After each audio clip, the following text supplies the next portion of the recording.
인터넷 인기 뉴스를 콕 집어 전해드리는 뉴스콕입니다. 지난 9월 8일 경기도 부천의 한 도로입니다.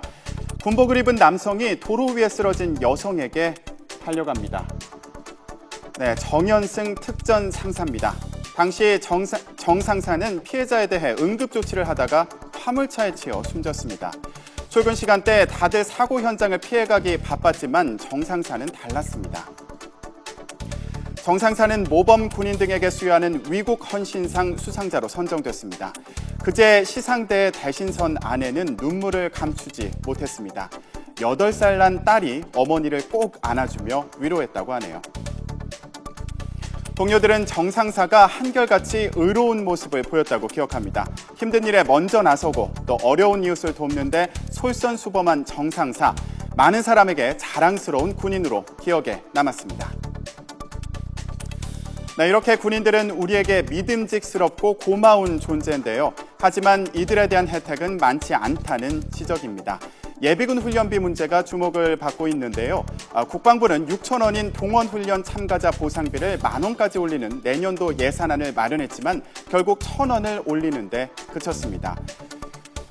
네, 군 봉급을 적립해주는 희망준비금 제도에 대한 지적도 있습니다. 병사들의 월급 중 일부를 저축하고 전역할 때 일시금으로 지급하는 건데 월급을 인상해주고 적립한다는 계획이었지만 예산 부족을 이유로 현재 받는 월급 가운데 일부를 적립하는 방식으로 변경됐습니다.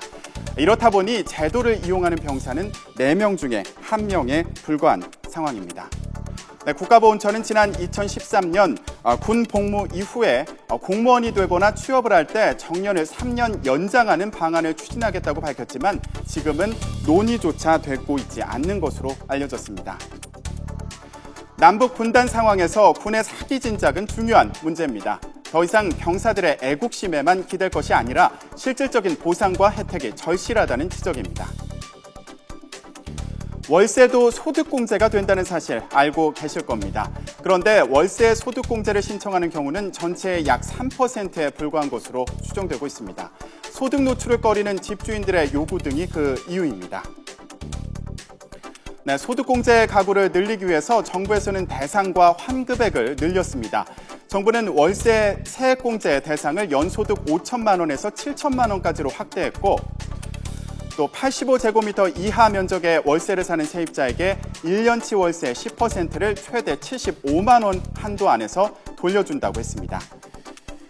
네, 소득공제를 신청할 때에는 계약서 사본과 입금 증빙만 되면 되고 또 월세를 낸 날로부터 3년까지 신청할 수 있습니다.